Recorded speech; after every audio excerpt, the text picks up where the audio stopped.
हाय मेरे भी रवि के बिंदास बोल में आपका स्वागत है। हम यहाँ मौजूद है रामनगर की धरती पर, जहाँ कुछ दिनों पहले पप्पी सागर हत्याकांड हुआ और पुलिस ने उसका खुलासा भी किया। उसके खुलासे से कई लोग नाराज हैं, बेखफा हैं, लेकिन पुलिस ने ये कहा कि जांच सही दिशा में आगे चल रही है। सर, स्वागत है आपका हमारे चैनल में। सर, सबसे पहले ये जानना चाहता हूँ मैं कि आज आप SHO साहब से मिलने आए, तो सबसे पहले आपके पास क्या विषय लेके आए आप? 4 दिन पहले घटना घटित हुई और पप्पी सागर की निर्मम हत्या कर दी गई। एक षड्यंत्र के अंतर्गत कुछ लोगों ने अपनी टोली बनाई और उस काम को अंजाम दिया। उसके बाद से समाज में, संगठन में और परिवार में आक्रोश और दुख व्याप्त है। वो सारे विषय को लेकर, डेड बॉडी को लेकर हम लोग पोस्टमार्टम के बाद कोतवाली पे भी रहे और ऐसा दर्शाया गया कि 4 लोग पकड़ लिए गए हैं। जो अपराधी हैं जिनके खिलाफ नामजद तहरीर दी गई, उसमें 4 पकड़ लिए गए हैं। परिवार के लोगों ने जाके देखा भी 4 लोग थे वहां पर। जो उसमें मुख्य अपराधी हैं आजम और इरफान, उसके अलावा जो अन्य लोग हैं उनकी पूर्ण रूप से भी गिरफ्तारी नहीं हुई है। जितने नामजद लोग हैं, कुल 7 नाम दर्शाए हैं। 7 नामों के खिलाफ लिखकर दिया गया है शिकायत पत्र, तो 7 में से मात्र 2 को पकड़ा गया है। लेकिन आज जब मिलना हुआ परिवार को साथ में लेकर कि जांच के बिंदुओं को और परिवार के मन में किसी प्रकार का कोई संशय तो अधिकारी के सामने जाना चाहिए, इस नाते यहाँ आकर आज परिवार के सदस्यों को लेकर वहां जाना हुआ। SHO साहब का कहना है कि जो 2 लोग अपराधी पकड़े गए हैं, उसके अलावा अन्य 2 लोग और पकड़े गए जो इसका नाम उस FIR में नहीं है, उनका भी इन्वॉल्वमेंट, उनकी भी संलिप्तता उस सारे प्रकरण में है, उस घटनाक्रम में है, इस हत्याकांड में है। परिवार का कहना जो अन्य 5 लोगों ने, उनमें से कुछ लोगों को पकड़ लिया था और फिर छोड़ दिया। उन्होंने कहा पूछताछ के बाद छोड़ा। और वो हमारे एडवोकेट साहब, जो हमारे वकील महोदय हैं, उसको देखेंगे कि क्या हत्या के मामले में नामजद अपराधी को पकड़कर पूछताछ करके छोड़ देना उचित है क्या? मतलब ये जांच का विषय। कुल मिलाकर 7 लोगों के नाम थे। हाँ, परिवार के कहे अनुसार 7 लोगों के नाम से उसमें 2 की गिरफ्तारी हुई, तो अन्य 5 थे, उनमें से भी 1-2 को बुलाया गया था और उनसे पूछताछ करके छोड़ दिया गया। अच्छा, यानी कि जो 7 नाम परिवार ने दिए थे, उन 7 में से 2 पुलिस ने पकड़े थे जी, और जो कुल 4 हैं उनमें से 2 लोग आपके नाम में नहीं थे, ये कहना चाहते हैं ना आप? जो 7 नाम थे, 7 में से 2 को उन्होंने पकड़ा। हाँ। और जो बाकी के 5 थे, 5 के अलावा भी 2 अन्य उन्होंने पकड़े और उनका कहना है कि इनका भी इन्वॉल्वमेंट है। लेकिन जो 5 शेष रहते हैं उसमें से 2-3 को बुलाया गया था, उनसे बातचीत करके छोड़ दिया गया। लेकिन ये कहां तक कानूनी कार्रवाई के अंतर्गत उचित है कि हत्या के मामले में, हत्या के प्रकरण में केवल पूछताछ करके छोड़ दे जो नामजद लोग हैं? एक तो यहां संशय खड़ा होता है। दूसरा, SP सिटी साहब यहाँ जांच के अंतर्गत 1-2 दिन यहीं रहे और जांच का जब खुलासा किया 2 दिन बाद, तो उसमें ऐसा बताया गया कि साहब अपराधियों ने ये कहा है कि हमें फला गाड़ी हमने यूज की थी, इस पूरे हत्या को अंजाम देने में हम इस गाड़ी का इस्तेमाल किया, ये हमने हथियार इस्तेमाल किए, ये हमने फला जगह रखा है, ये वहां रखा है, और उसने हमसे 70,000 रुपए लिए जुआ खिलाता था। अब आरोपी की बात को जो जांच अधिकारी हैं वो कितना सत्य मानेंगे? आप गाड़ी को छुपा नहीं सकते, गाड़ी आपको CCTV फुटेज में दिख रही है, उसको गोली लगी है तो गोली हथियार से चल के हाथ से मार नहीं सकता। इन 2 बातों को तो वो झुठला ही नहीं सकते। लेकिन 70,000 रुपए दिए हैं कि नहीं दिए हैं, इसका कोई प्रमाण उनके पास नहीं है। यानी आप ये कहना चाहते हैं कि जो आरोपों का खुलासा हुआ है, वो खुलासे से आप सहमत नहीं है?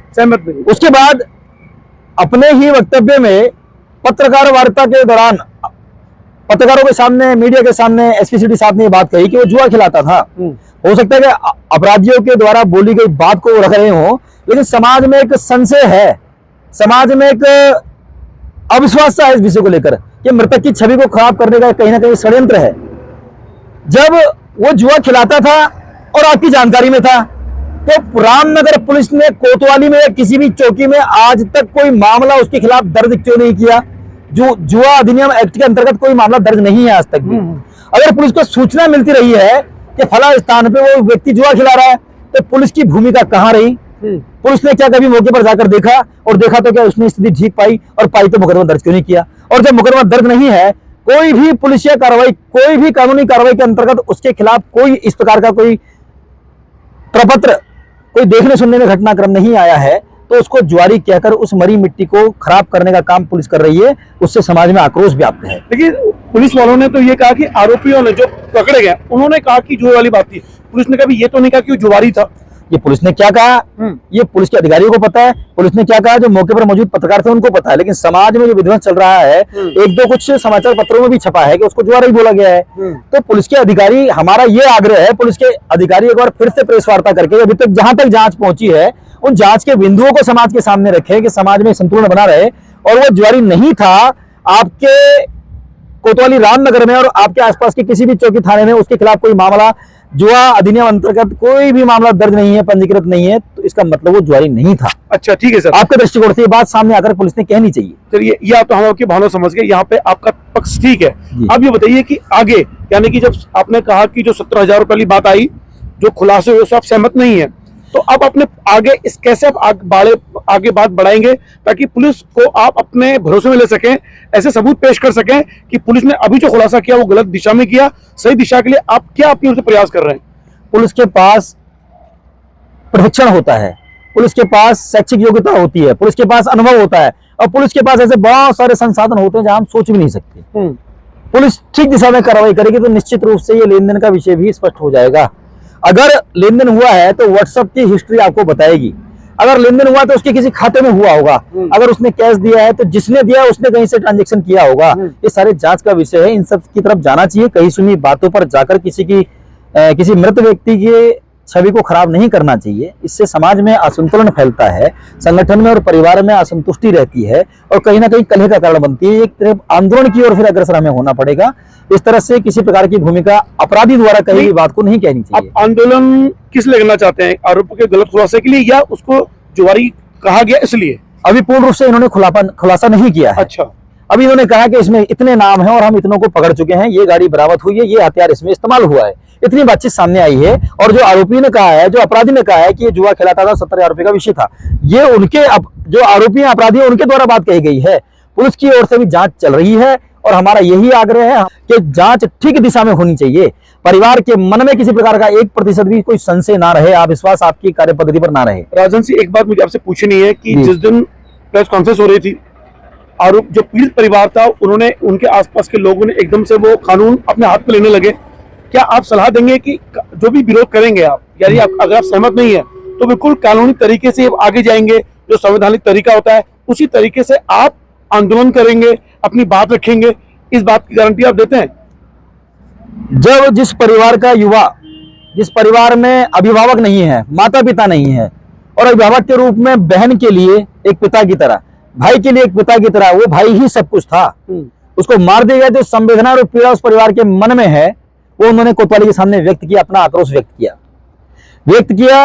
और वो किस हद तक सही है, वो कहीं ना कहीं समाज के मन को भी चीरने वाली घटना है। हमारे संगठन का कार्यकर्ता, हमारे संगठन के अधिकारी जब कोई आंदोलन की चेतावनी देंगे तो डंके की चोट पर उसको करेंगे और संवैधानिक पद्धति में रहकर करेंगे, पुरजोर मांग करेंगे कि ठीक खुलासा हो, अपराधी को जेल भेजा जाए। इस तरह के दुराचारी, इस तरह के काल नहीं भी बनकर जो घूम रहे दुराचारी है, की हत्या कर देते हैं, वो किसी प्रकार से बचने नहीं चाहिए। हमारे आंदोलन का उद्देश्य इतना है, ना हम पुलिस के विरोध में है, ना हम किसी संगठन के विरोध में है, ना किसी कम्युनिटी के विरोध में है। जो अपराधी है वो किसी भी जात धर्म का है, उसको सजा मिलनी चाहिए। हमारे आंदोलन का उद्देश्य इतना रहेगा। सर, अंतिम सवाल पूछूंगा मैं आपसे, आपने जो आरोप सहमत नहीं है आप, उसके पीछे सबसे बड़ा क्या कारण मानते हैं आपके मन में कि आपको लग रहा है कि ये गलत खुलासा हुआ, पुलिस को भ्रमित किया गया है? क्यों आपको ऐसा लगता है? इसलिए ऐसा लगता है कि लगभग 1.5 से 2 महीने पहले फरवरी माह में उस परिवार के साथ घर में घुसकर मारपीट की इन लोगों ने, जो इस हत्या में लिप्त हैं। ये लोग थे, इनके साथ इनके अन्य सहयोगी भी थे। उनके घर में घुसकर इन्होंने मारपीट की और मारपीट के बाद परिवार के लोगों ने, खुद चंदन सागर जो मृतक के भाई है, उन्होंने एप्लीकेशन दी थी। बहन की ओर से भी उसमें बयानबाजी थी। जब किसी के घर में कोई जबरन घुसता है तो 452 धारा लगती है और कम से कम 10 साल की उसमें सजा है। घर में घुसने के बाद मारपीट हुई, पर उस सारे विषय को ठंडे बस्ते में डाल दिया गया। घर में घुस के बहन के साथ छेड़खानी और हाथ में हड्डी फ्रैक्चर हुई, ये सारा विषय आया, लेकिन कोई निष्पक्षता से जांच नहीं की गई। उल्टा परिवार के सदस्यों को डरा धमकाकर वहां से डांट कर फटकार कर भेज दिया गया, उनके मनोबल को तोड़ा गया। अपराध होने के बाद भी वो कोतवाली की तरफ झांक नहीं सकते, ऐसे उनको कहीं ना कहीं मनोबल गिराया गया, उनको डराया गया। जो निष्पक्षता से काम होना चाहिए था वो नहीं हुआ। उस कार्रवाई पर, उस एफआईआर पे भी संशय है। उस पर कोतवाल महोदय ने हमें आश्वस्त किया है, हमें आश्वासन दिया है कि हम उस पर पुनर्जांच के लिए कार्रवाई करेंगे, पुनर्जांच कराएंगे। अच्छा, अभी आप जितने लोगों से मिले, एसएचओ से मिल के आए हैं, तो लग रहा है कि अब जो आपकी मांगे हैं उस दिशा में पुलिस आगे बढ़ रही है। एसएसपी साहब को भी हमारी दूरसंचार से बातचीत हुई है और जो ये विषय के साथ वो जुआ खेलता था नहीं खेलता था, इस पर जो बयानबाजी हुई है, उन्होंने कहा है कि इस पर प्रेस वार्ता पुनः होगी एसपी सिटी के माध्यम से।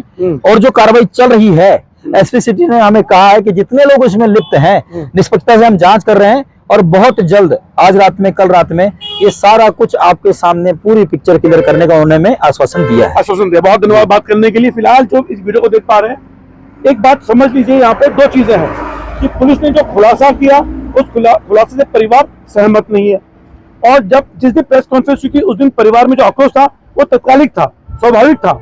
हालांकि उसमें पुलिस वालों ने भी सहयोग दिया और बात को संभाल दिया कि परिवार भी इस बात को समझ रहा है कि अब हम जो आगे बढ़ेंगे उसको संवैधानिक तरीके से आगे बढ़ेंगे। और जो पार्टी के लोग हैं या संगठन के लोग हैं जिससे जुड़े थे, मुझे लगता है कि अब ये लोग संवैधानिक तरीके से आगे बढ़ रहे हैं, पुलिस सही दिशा में आगे बढ़ेगी।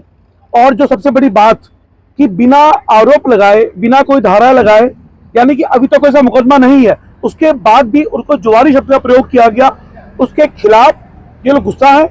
और इनको एसएसपी ने आश्वासन दिया, पंकज भट्ट जी ने, कि इस पर एक दोबारा से इस विषय पर प्रेस कॉन्फ्रेंस होगी और इस बात को स्पष्ट किया जाएगा। तो मुझे लगता है कि पुलिस अब सही दिशा में आगे बढ़ेगी और जितने भी नामजद हैं, और पुलिस अब इस मामले पर अब अपनी राय जरूर सामने लेके आएगी और आरोपी जो अभी तक नहीं पकड़े गए उनको जल्द पकड़ेगी और इस पर इनके कहे अनुसार, यानी कि जो उनकी मांग है, दोबारा से कोशिश करेगी सही दिशा में आगे बढ़ने के लिए। रवि के बिंदास मुद्दे के लिए शुक्रिया। जय उत्तराखंड।